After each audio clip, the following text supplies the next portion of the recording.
ब्रह्मा जी से हनुमान जी का पैदाइश हुई। हनुमान जी लड़की बनलन, अंततो गतवा त्रेता में कहानी चल गल कि बाली सुग्रीव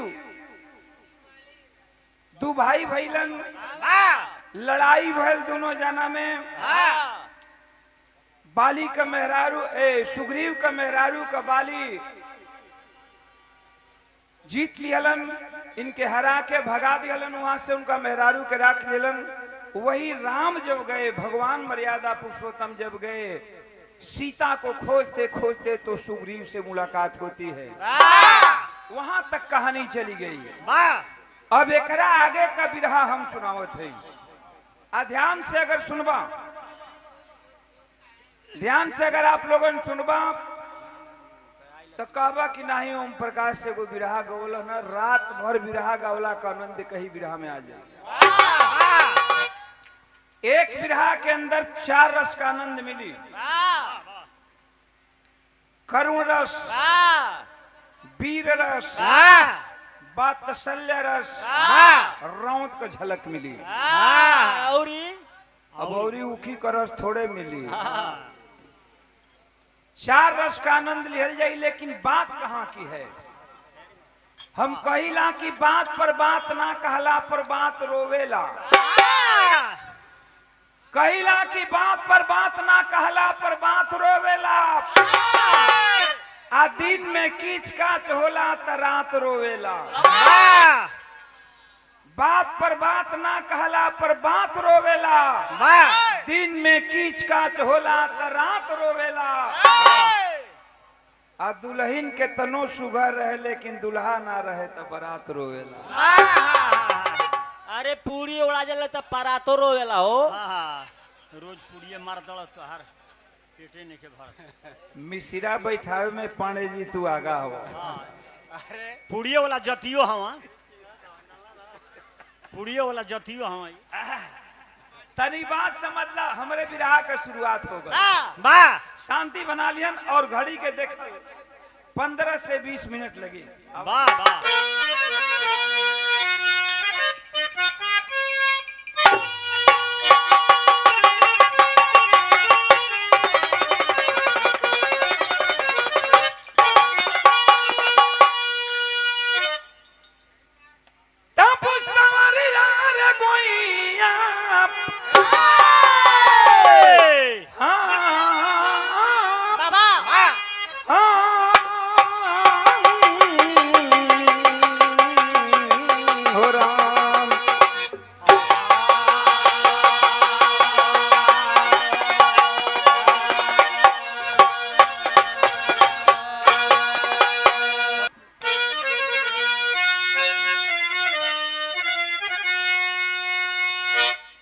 कि अब रावण को हुआ घोर अभिमान,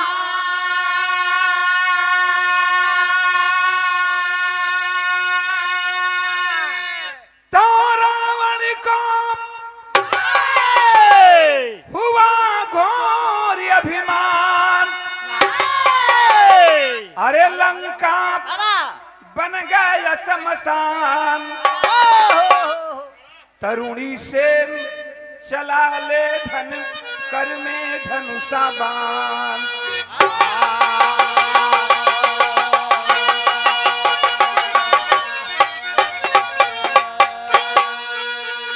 यहाँ से बिरहा का शुरुआत हो गल।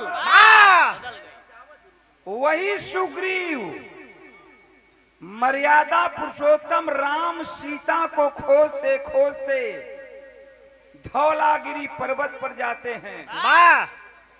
और जब धौलागिरी पर्वत पर जाते हैं तो हनुमान के सहारा मिला, जो हनुमान जी उनको सुग्रीव के पास पहुंचाए। सुग्रीव के पास ले गए, पूरी बांदरी सेना मिल करके और लंका पर लोग चढ़ाई किए।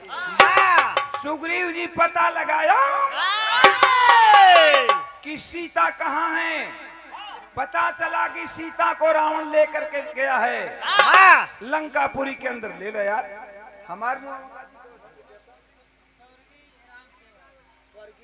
अरे दे दाऊ वही खाता में जाए। हाँ का कहला केवल स्वर्गीय राम केवल भाई के धन्यवाद बा तनी बात समझ ला। वाह वाह अब पैसा कौड़ी तनी कम दिल करे, जहाँ मौज लेवे के बा हंसे के बा ओइजा हंसला। वाह बिरहा सीरियस पर हम कहिला कि नाच देखल जाला, बिरहा सुनल जाला। वाह वाह कजरवा टिकुलिया धुन तराना ई क्षणिक का आनंद होला।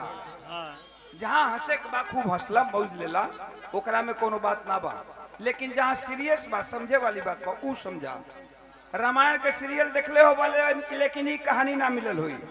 रामानंद सागर पूरे रामायण का सीरियल दिखा चुके। वाह रामायण खत्म हुआ तो महाभारत का सीरियल B.R. चोपड़ा बॉलीवुड का रहने वाला दिखाया। लेकिन कुछ रामायण और महाभारत का ऐसा खास बात मिला कि जो न रामानंद सागर दिखाए न B.R. चोपड़ा दिखाया। लंका पर चढ़ाई लोग कर दिए,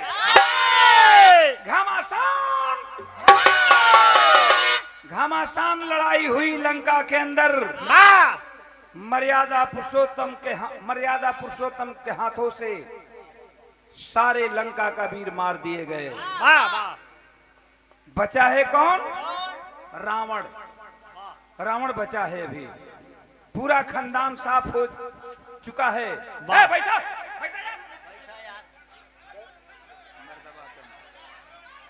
तनकी से पीले बलोगा लगभग बात तो समझबा ना। बचा है केवल रावण, और रावण जब बचा है तो राजमहल में बड़ी बेचैन है। अपनी धनुष बाण ले करके चहलकदमी कर रहा है, सोच रहा है कि मेरा खानदान पूरा साफ हो चला, केवल मैं हूं और आज लड़ाई के मैदान में मुझे ही जाना होगा, राम को मारना होगा। लेकिन तुरंत सोचत बा कि अगर आज की लड़ाई मेरे खानदान में कोई होता, आज की लड़ाई संभालने वाला, तो कल के दिन लड़ाई के मैदान में मुझे मारने वाला कोई नहीं है धरती पर। तब तक के वो छोट लड़का वही ए भैया ए टूबर लोग बैठा हो, तुम बैठा झुन्नू भाई सुनाई ऐसा कुल बिरा बहुत कम सुने के मिलेला। सुन ला ओकरा बाद जाके एने उने करिया सुनाई बिरहा सुनावत है।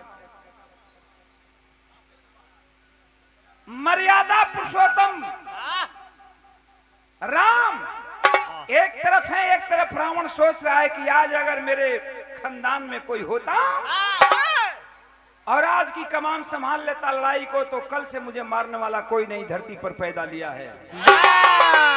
तब तक कोई खानदान में कोई छोट लड़का जेकर रामायण में 7 से 8 बरिस उम्र बतावल बा, मात्र 7 से 8 बरिस। नाम का नाम वो लड़का के खाबा तरुणी सेन।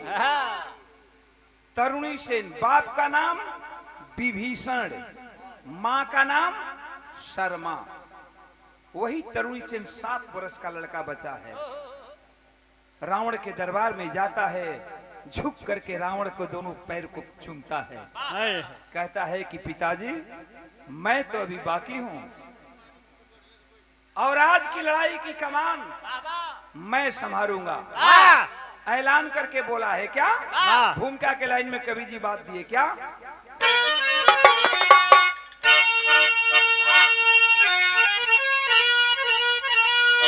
तो कौन है वीर, कौन है वीर बागी बहादुर बना,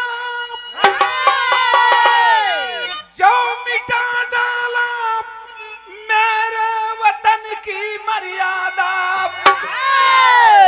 मान सम्मान कुल का हनन कर दिया,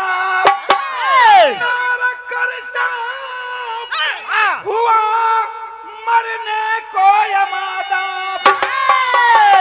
चल पड़ा तरुण उल्लास मन में लिए, चल के माता के चरणों का लूंगा प्रसादी, समर बीच में आंकना है मुझे, सेना की कितनी है बाती आबादी।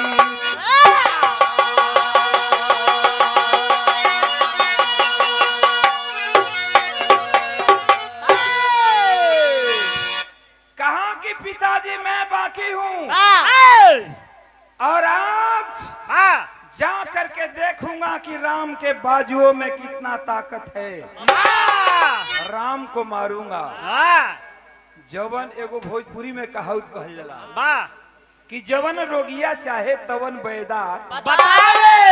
रावण तो चाहते रहे कि आज के लड़ाई का कमान कोई संभाल लो, कल लड़ाई के मैदान में मारने वाला मुझे कोई नहीं होगा।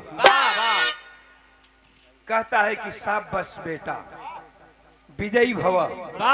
चल दिया, 7 वर्ष का वो छोटा सा बेटा तरुणी सेन चल दिया, रावण के दरबार से निकला है। सोचा कि रावण पिताजी से आशीर्वाद ले लिया, चल करके माता से भी आशीर्वाद ले लिया। वाह वाह। जाता है माँ शर्मा के पास, दोनों पैर चूमता है। माँ कहती है कि बेटा कहाँ, बड़ी उतावला दिख रहा है। कहा कि माँ मेरा बाप गद्दार हो सकता है, लेकिन मैं गद्दार में नाम नहीं लिखाऊंगा। इतिहास के पन्नों में गद्दारों में मैं नाम अंकित कराना नहीं चाहता। जा रहा हूं, राम को मारूंगा, लड़ाई के मैदान में आशीर्वाद दे। है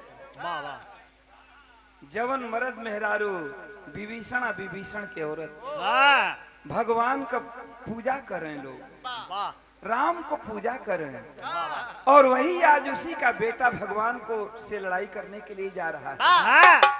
माँ नहीं चाहते हुए भी बेटा को आशीर्वाद देती है, लेकिन चाहती नहीं है। कहती है कि बेटा तूने क्या किया। कहा कि रोना मत माँ, रोना मत। मैं खानदान में दाग नहीं लगाऊंगा। मेरे पिताजी गद्दार कहा सकते हैं, मेरा बाप गद्दार हो सकता है, लेकिन मैं नहीं होऊंगा। आशीर्वाद लेकर चला।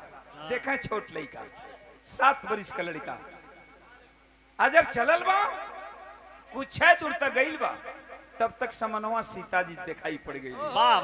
देखा है वो लड़का का, सोचत बा कि रावण बाबू से आशीर्वाद ले लिहली, माई से ले लिहली, तनी चल के सीता मैया से भी आशीर्वाद ले ली। जात बा भगवान से लड़े, आ सीता जी से आशीर्वाद मांगे जात बा।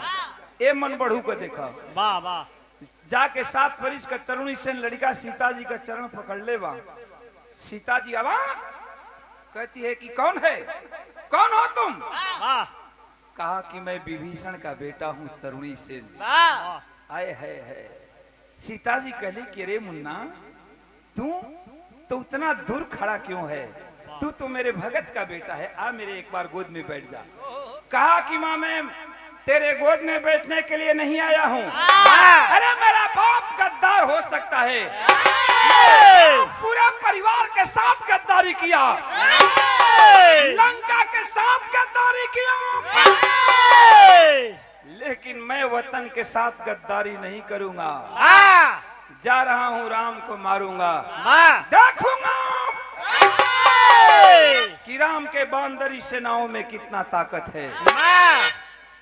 सीता जी अब अरे यार इनके मना करा लो भाई, बीच में हमके डिस्टर्ब करी है, छोड़ा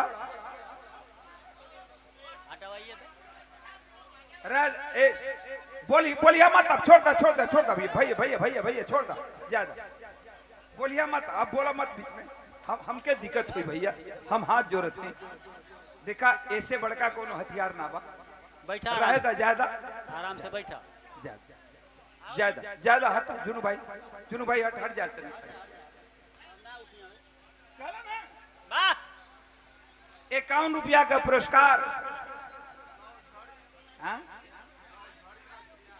9 झड़ी रजदीहा से भैया के प्रणाम बा। 51 रुपया का पुरस्कार सैफई इंटर कॉलेज इटावा से। रोहित तिवारी भैया के प्रणाम बा, मालिक सुखी रखे। हल्ला ना भैया, हल्ला ना, आगे बैठ के हल्ला ना करा लोग। देखा हाँ, हाँ, छोड़।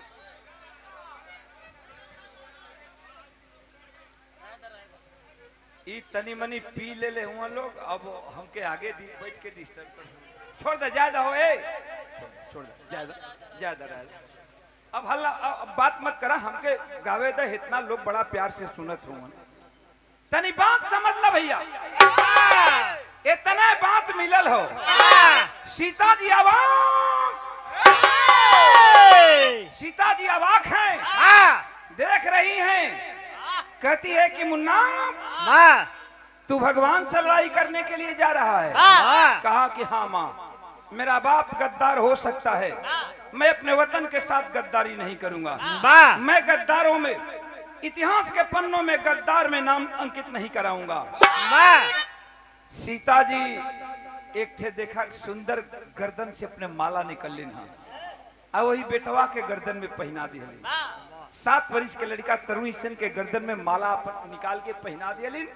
कहलिन कि जाओ जाओ, मैं भी तुम्हें आशीर्वाद देती हूँ कि जब तक ये मेरा दिया हुआ माला तेरे गर्दन के अंदर सुरक्षित रहेगा, तब तक धरती का कोई ऐसा वीर पैदा नहीं है जो तुमको मार सकता है।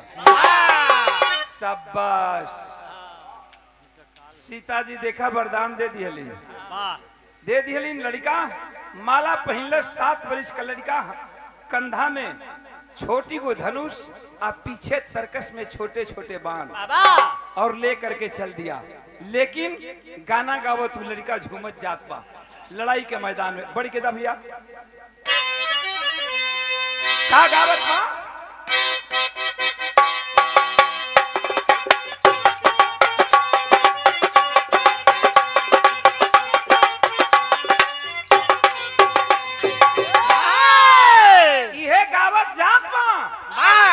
अरे कोई बेटा तो कोई बेटा कहाने वाला नहीं, कोई बेटा कहाने वाला नहीं, कोई बेटा कहाने वाला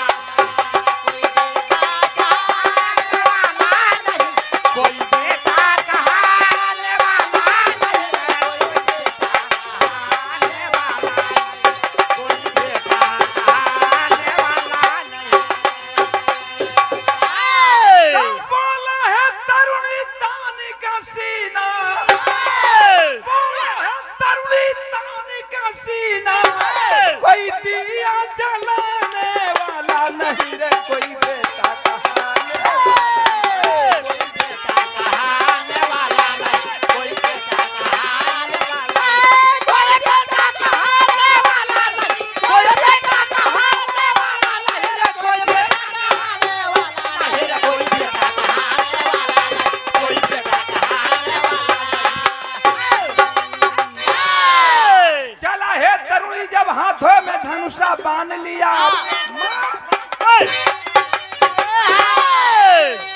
चला है तरुणी जब हाथों में धनुषा बांध लिया, कहे विभीषण बेटा तूने सीना तान लिया। तनी बात समझ ला, कहानी एकदम साफ साफ समझ में चलिए। एर से लड़का जाता लड़ाई के मैदान में, 7 वर्ष का लड़का हुआ, और से होकर बाप विभीषण आवत रहलन। नजर पड़ गई वो लड़का पर, कहलन की सोचे लगलन कि हमार बेटवा लड़ाई की ओर चलल हो। कहलन की कहवा? कहलस कि तू गद्दार कही बा,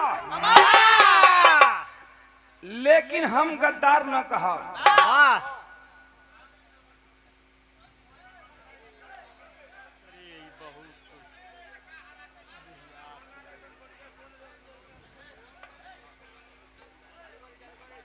तू गद्दार हो सकत हुआ, तू गद्दार हो सकत हुआ, लेकिन हम गद्दार न कहा। या थी राम के मारब। बतियावत बतियावत विभीषण लड़कवा के नजदीके आ गए। आज जब नजदीके अलन तो लड़का के गर्दन में बड़ा सुंदर माला दिखल, पूछ बैठलन का पूछलन हा सही कहीं बता दे बेटा माला कहाँ पाया है बोले बता दे बेटा माला कहाँ पाया है पहनकर माला अपने गर्दन को सजाया है कलन की जो हम मना न करो वाह लड़ाई के मैदान में जो जाके भगवान के मारती है वाह लेकिन एक बात हम पूछल चाहते हैं का हो गल मर्दवा बिरहा गावे ना दी ए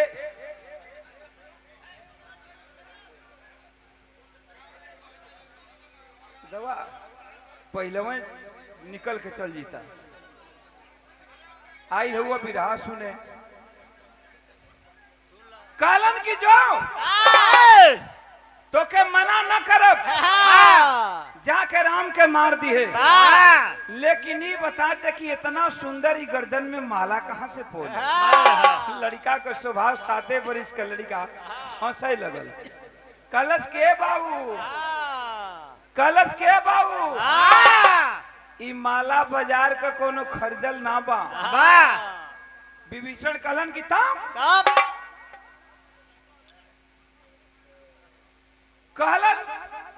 कलश की माला सीता जी का देन बा और सीता जी का वरदान बा जब तक हमरे गर्दन में ई माला रही तब तक धरती के कोनो वीर मरबे न करे विभीषण सोचे लगलन की और बन गल जेवने सीता खाती भगवान दर दर का ठोकर खैलन पेड़ से पक्षी से पौधा से रो रो पूछे हे खगवृंद हे मधुकर श्रेणी वाह हे खगवृंद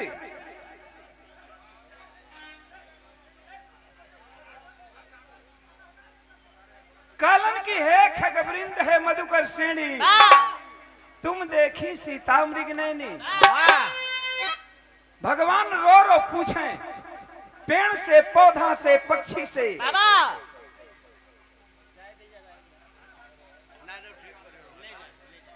ले जा वो कुल आदमी वो बिरहा सुने वाला ना हूँ ये सब पी के माऊ माऊ करे वाला हूँ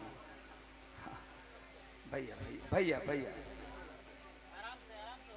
अब बैठ जा लोग शांति से इतना लोग कितना प्यार बा प्रशासन का लोग हुआ और कितना मदद करत हुआ ना आप लोगन का खुद सोचे के चाहिए तनी बात समझ ला कलन की विभीषण सोचे लगलन की पेड़ से पौधा से पक्षी से रो रो भगवान पूछे कि हे खगवृंद हे मधुकर श्रेणी तुम देखी सीता मृग नैनी और वह सीता जी भगवान के दुश्मन का वरदान दे दिली कि जब तक तेरे गर्दन में माला रही धरती के कहू वीर मरबे न करी देखें विभीषण अपने परिवार के साथ गद्दारी किया अपने लंका वतन के साथ गद्दारी किया वाह रे बाप आज एक बाप होकर के अपने बेटा के साथ भी गद्दारी कर रहा है कहलन के बेटा तो हम तोर बाप हैं तरुईसन कहलस कि हाँ हुआ लेकिन मतलब कहलन की मतलब यह हो कि हम तो के मना न करब जो भगवान के मार दे लेकिन ये जो मलवा गर्दनिया में पहनले बाड़े आ सीता जी का वरदान बा कि तोरे गर्दन में जब तक माला रही केहू मरबे न करी ते ये बेटा हम बाप हैं तो के समझावत हैं कि लड़ाई के मैदान है कोनो लइकन के खेल ना है कहीं झटका लगी चट दे मलवा टूट जाई या पट दे तू मरा जाइबे फट देना भीतर हो जाइबा ई के लिखले रहे पाणे जी तुलसीदास ई तुलसीदास लिखले रहे कि पट दे भीतर हो जाइबा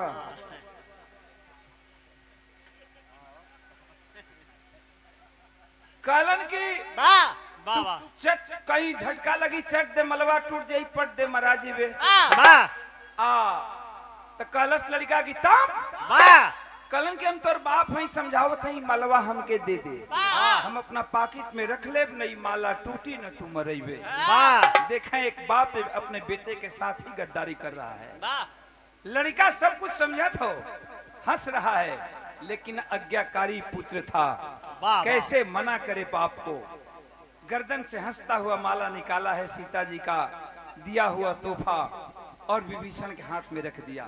लड़ाई के मैदान में जाता है। एक तरफ मर्यादा पुरुषोत्तम राम बांदरी सेना लेकर खड़े हैं, दूसरे तरफ एक छोटा सा बालक हाथ में छोटी गो धनुष और तरकस में पीछे छोटे छोटे बाण लेके खड़ा बा। लेकिन एक बात, सांप जैसन फुफकारत बा, नाग जैसन फुफकारत बा। कहत बा का कि रावण की बगिया लूट गई, भगवान रावण की बगिया लूट गई, कोई बाह पुराने वाला नहीं।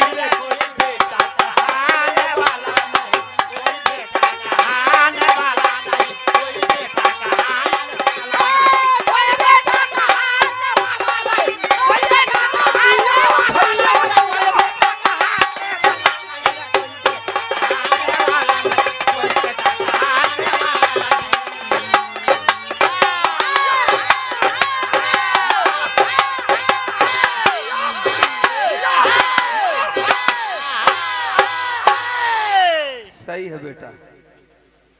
ए भैया, जय नारायण पहलवान महदा, बाबूजी के चरणों में कोट कोट सा नमन है। 51 रुपए का पुरस्कार, मालिक सुखी रखें।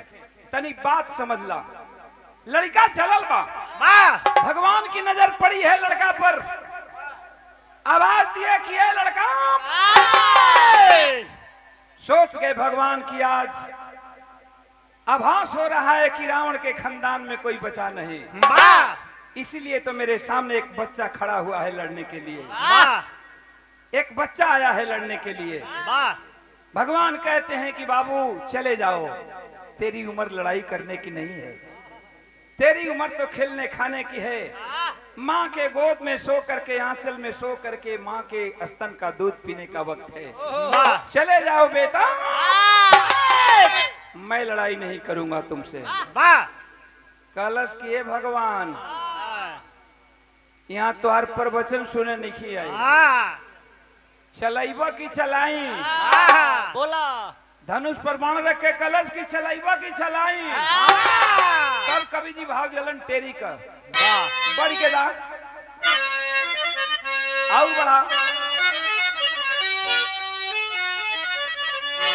कहलस की उमरिया बारी बागी बबुआ, उमरिया बारी बारी बबुआ, कहे श्री राम राण रानी से करा समरिया।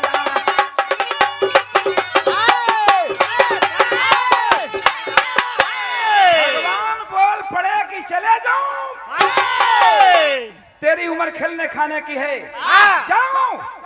मैं लड़कों पर बाण नहीं चलाता।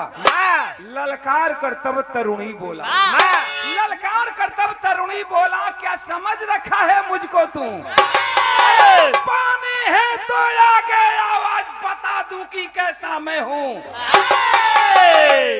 कलश किए भगवान, चलाइबा की चलाई।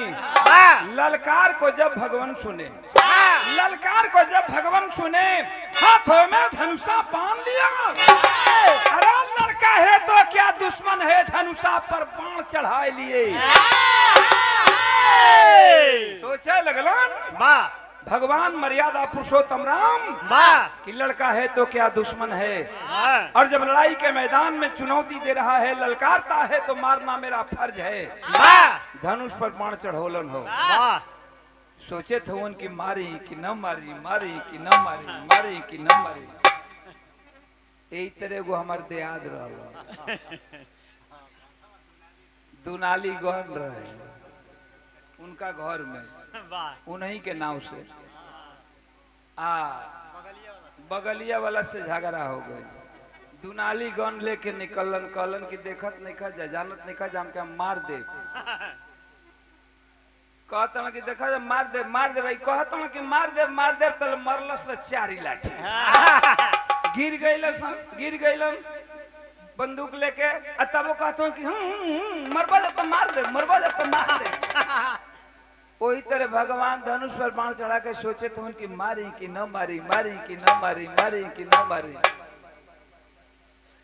तब तक लगमे विभीषण खड़ा रहलन। विभीषण से पूछ बैठलन। का पूछ बैठलन?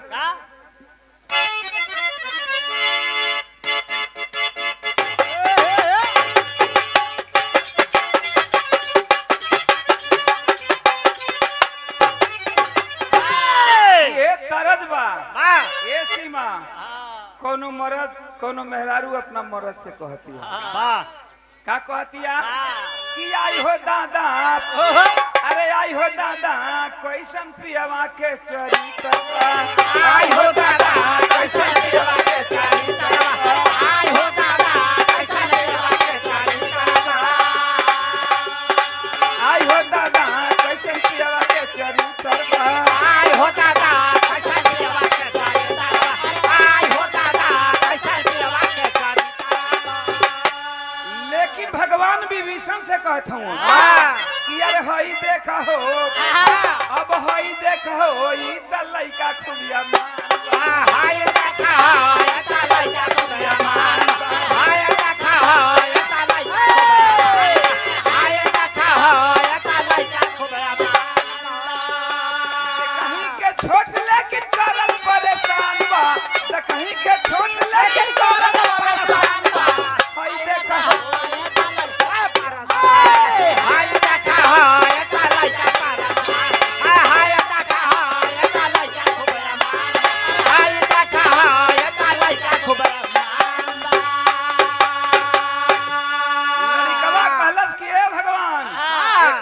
तनी और बढ़ के दोनों के बीच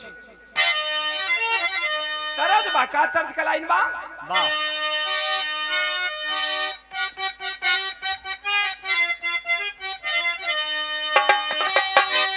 तरज बा कि पानी में आग लगाने की रात है, जलने की रात है वो जलाने की रुत है। तरुणी सन 7 वर्ष का लड़का कहत बा कि अरे ताकत को आज दिखाने की बात है, को आज दिखाने की बात है, लड़ने की बात है वो लड़ाने की बात है।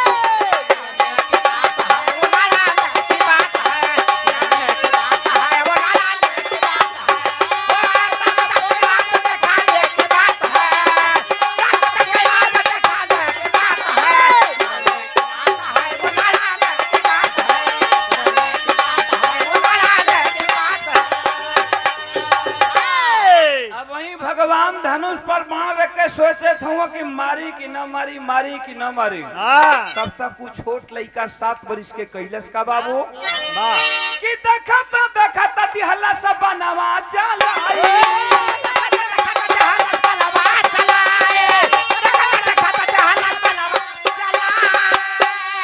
प्रभु श्री राम देखे कैले घबराई,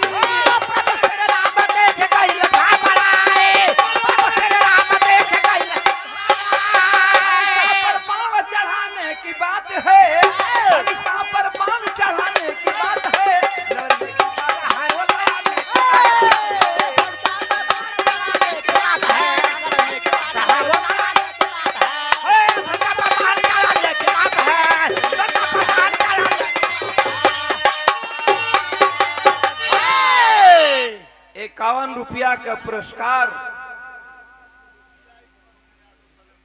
SBI अरुण यादव भैया सलेमपुर से बहुत बहुत आपके प्रणाम बा, मालिक सुखी रखें। और ₹100 का पुरस्कार झुन्नू भैया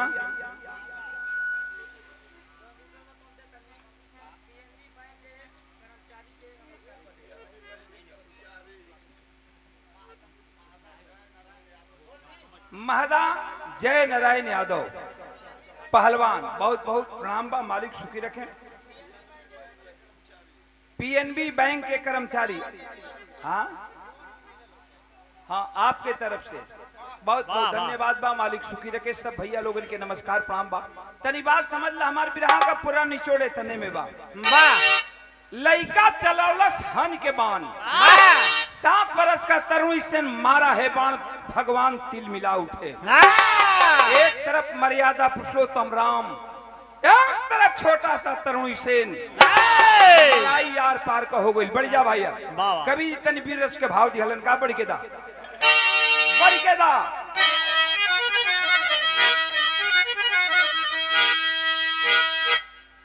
कि अरे लड़े हैं, अब लड़े हैं, लड़े हैं दोनों बीच समर में, लड़े हैं दोनों बीच समर में, लड़े हैं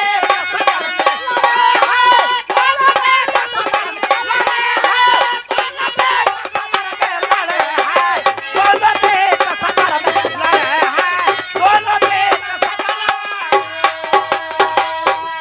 तारा कंवर तरुणी या कंवर भगवानी,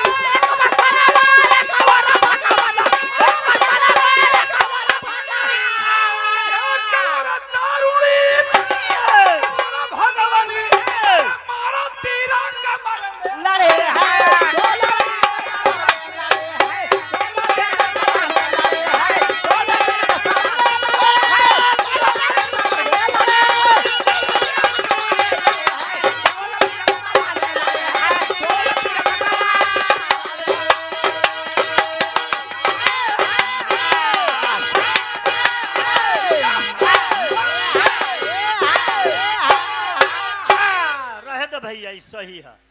एक तरफ तरुणी, वाह, एक तरफ मर्यादा पुरुषोत्तम राम। लड़ाई यार पार की है। वाह आज जब लड़ाई यार पार के भयल ओ समय का भाव मिलल का बाबू। वाह, अल्लाह का लाइन कभी दिलन बढ़ के दा।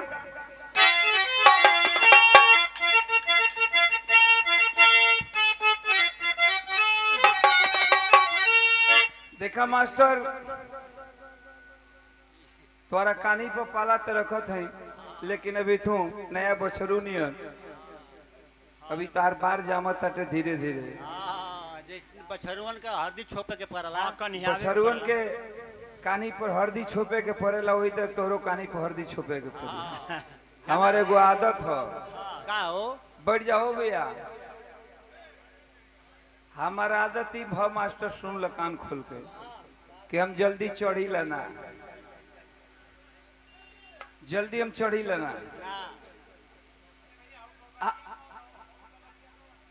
आज जब चढ़ी ला तो जल्दी उतरी लेना। तो का करब मास्टर का जिंदगी लेबा? चुप चुप चुप चुप चढ़ के मास्टर पर चढ़े कहते हैं हाँ, ई घोड़ा उड़ा हूँ, तब के पर चढ़बा?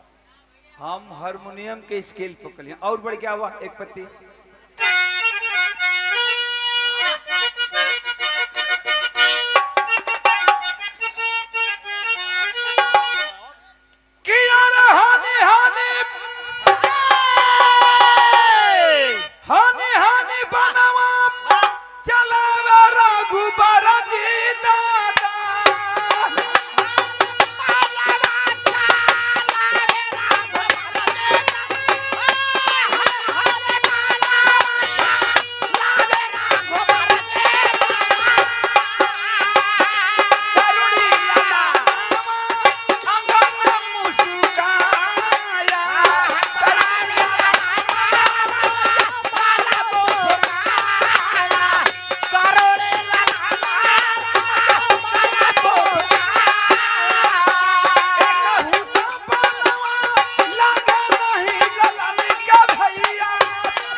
लंका वीरों से खाली हो गया। अरे वाह, लंका श्मशान हो गया। आज एक छोटा सा लड़का मुझसे नहीं मारा जा रहा है। बाण मार रहे हैं लेकिन बाण वापस लौट कर चला आता है। बात क्या है? तब मन में सोचे थे उन सदर हमें कहा सोचा था उन कि केवा नहीं कराना वाला गता नहीं बनावा अरे केवा नहीं कराना वाला गता नहीं बनावा कब बनावा मैं बंदा अरे बड़ा बड़ा पीला रंग का हम उस सगारा अरे बड़ा बड़ा पीला रंग का हम उस सगारा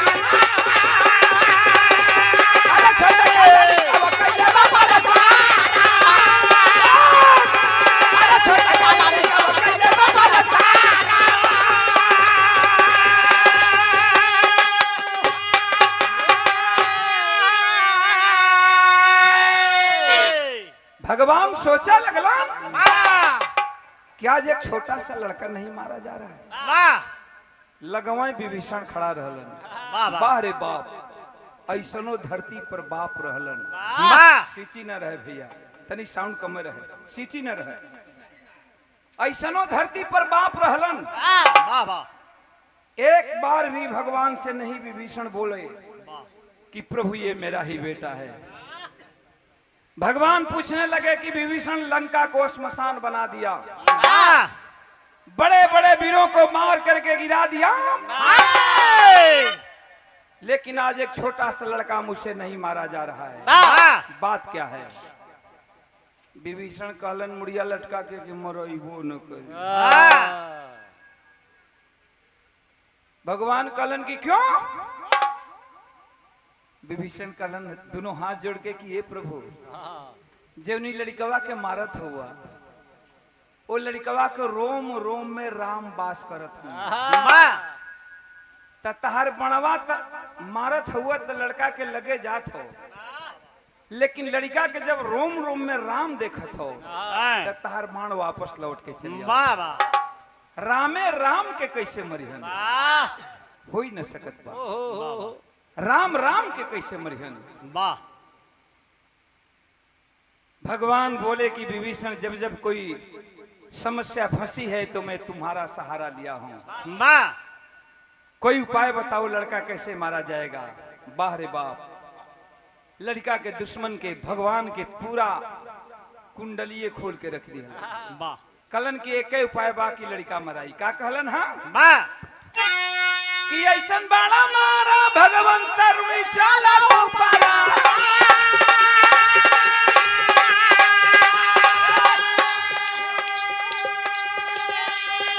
अरे ऐसन बाड़ा मारा भगवंत रुई चाला ऊपरा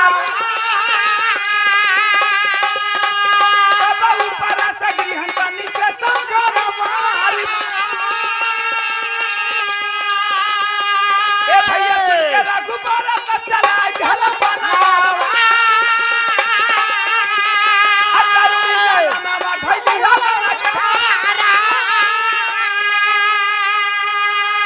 भगवान बोले कि ऐसा बाण चल विभीषण बताया कि ऐसा बाण मारिए प्रभु की ओर लड़का आकाश में उड़ जाए और जब आकाश से नीचे धरती की ओर गिरने लगेगा तो उसके पैर के तालवा का निशान पैर के तालवा का निशान लेकर के दूसरा बाण मारिए जब तक लड़का के पैर के तालवा में बाण न लगी लड़कवा मरबे न करे लड़का के पैर के तालवा में अमृत वास करत बा है ऐसनो बापे धरती पर है लड़का के पूरी मौत की जानकारी भगवान को बता दिए विभीषण पहला बाण भगवान मरला लड़का तरुई सेन 7 वर्ष का छोटा सा बेटा आकाश में उड़ जाता है कहता है हंसता है कहता है कि मारिए प्रभु चलाइए और जब ऊपर से गिरने लगा वो लड़का नीचे धरती की ओर तो भगवान घुटने ठेहुने का सहारा लिए बैठ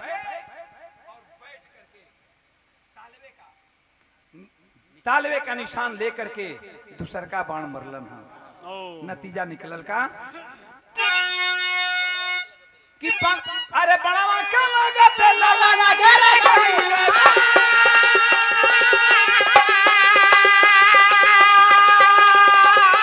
रे भैया बड़ावा का लागत लगा रे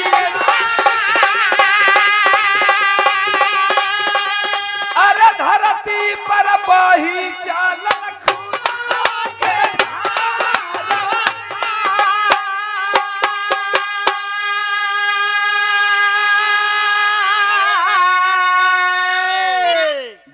प्रभु तेरी भी माया गजब है, तेरी भी लीला गजब है। ए, दूसर का बाण तालवा में मरलन है, जाके कचाक से तालवा में लड़का के बाण लगल बा। एक बार लड़का के मुंह से आवाज निकलल, हाय राम हाय राम हाय राम हाय राम कहते हुए लड़का धरती पर धराशायी हुआ, खून की धार बह चली। ए, लेकिन कितनो तो विभीषण बाप रहलन। इतना भाई हमारे विराह सुने बैठल हो, इतने भाई बैठे हैं, जरा आप लोग खुद सोच सकते हैं। मालिक जिस इंसान को औलाद दिया है, जिस इंसान को औलाद दिया है बाबू, एक औलाद वाला बाप सोच सकता है कि औलाद का गम फौलाद को पानी बना देता है। ए, बाप रहलन विभीषण बर्दाश्त ना कैलन। लड़का जब हाय राम कह के धरती पर गिरल, दौड़ पड़ा विभीषण और दौड़ करके चाहता है कि मैं जा करके बेटे को अपने सीने से लगा लूं और बेटा से कह दूं कि बेटा सारी गलती मेरी है। लेकिन तब तक बहुत देर हो चुका था बाबू। हाय राम कहता हुआ वो छोटा सा बालक दम को तोड़ दिया। और जब दम को तोड़ा है तब तक विभीषण पहुंचे, बेटा को सीने से लगाए, बोले कि बेटा सारी गलती मेरी है, सारी गलती मेरी है बेटा। लड़का एक बार बाप को देखता है, अरे यार दे ना भैया, दे दो चलो चलो, रोता है बाबा विभीषण रोत हुन, लड़कवा हंसत हो, खून का धार बहत बा, अंतिम दम तोड़े वाला हो। हाथ जोड़ कर के एक बार बाप को नमस्कार किया, प्रणाम किया, कहा कि पिताजी क्यों रो रहे हैं? न आपकी गलती है न मेरी गलती है, जो आपने किया है पिताजी वो भी अपने रास्ते पर ठीक है। आप उनके भगत थे, आपने अपना भगत का फर्ज निभाया और मैं अपने वतन के खातिर भगवान के हाथों से शहीद हो गया। भगवान के हाथों से मारा गया, इस दुनिया से जा रहा हूं, लेकिन भगवान के चरणों में मेरा स्थान जरूर मिलेगा। तो जो आपने किया है पिताजी वो भी ठीक किया, और जो मैंने किया है वो भी ठीक किया। मैं अपने वतन के, अपने खानदान के लिए लड़ा, आप अपने भगवान के लिए लड़ाई किए। हम दोनों का दो रास्ता है और हम दोनों अपने अपने रास्ते पर सही हैं। यही कह करके तरुणी सेन दम को, यही कह करके तरुणी सेन इस दुनिया को छोड़कर चल बसा। भगवान बर्दाश्त नहीं किए बाबू। मर्यादा पुरुषोत्तम राम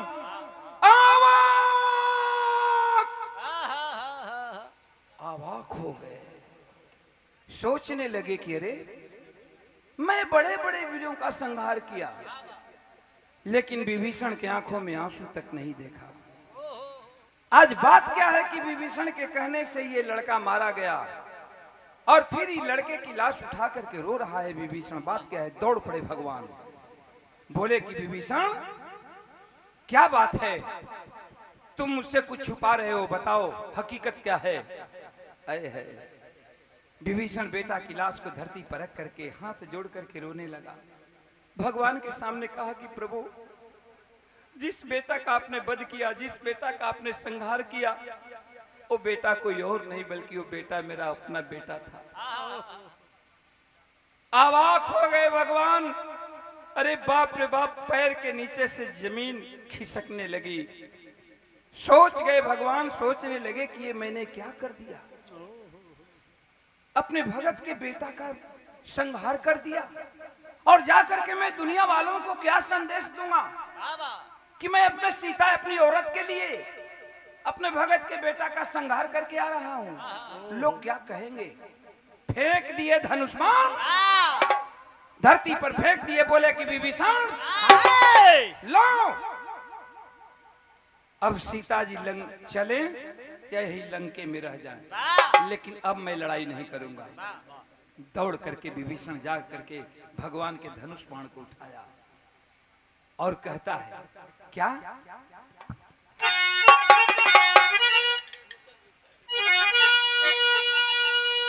कि कहलन विभीषण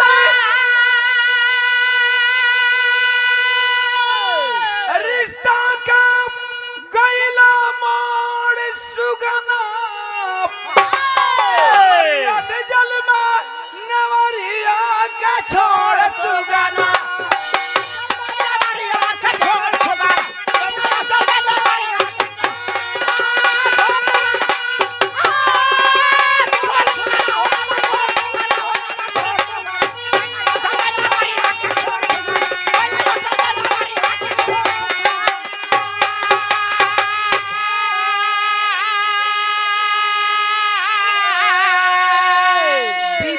भगवान के समझावत हो उनकी प्रभु ही का कहला, लड़ाई ना कर पाए।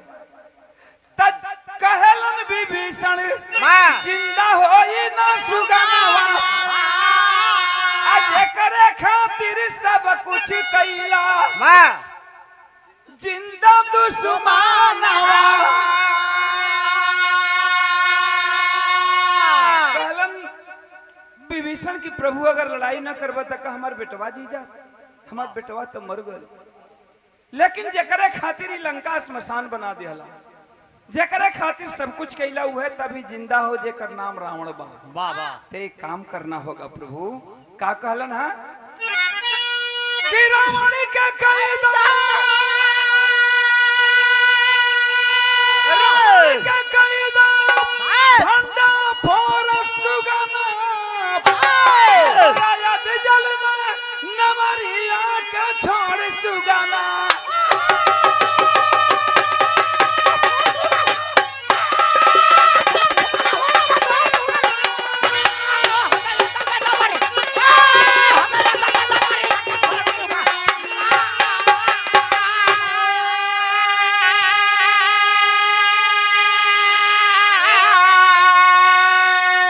वही विभीषण के कहने से भगवान दोबारा धनुष बाण उठाए, रावण का वध किए। जनक रावण लंका का राज तिलक विभीषण को दे करके अपनी बांदरी सेनाओं के साथ जनक नंदनी छोटा अनुज लक्ष्मण को लेकर के बांदरी सेनाओं के साथ अपने अवध के लिए प्रस्थान कर गए। गाना का अंतिम प्रमाण था। बाबा गाना ठीक लगल हो, बोला लोग गाना ठीक लागल हो, तो एकरा से बड़ दौलत कुछ नहीं के। गवैया खाती है सबसे बड़का इनाम होला। गवैया गौलस, गाना पब्लिक के निक लग गई, इस सबसे बड़ा गवैया खाती इनाम होला, दौलत होला। गाना का हमरे अंतिम प्रमाण बा। 100 रुपए का पुरस्कार संत जी के तरफ से। बहुत बहुत प्रणाम बा, मालिक सुखी रखे। सब भैया लोगन के बहुत बहुत प्रणाम बा।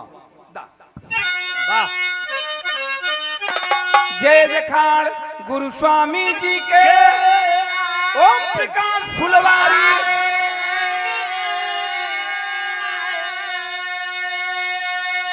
मितवा अनुज लाल के संग में मौला अवध बिहार।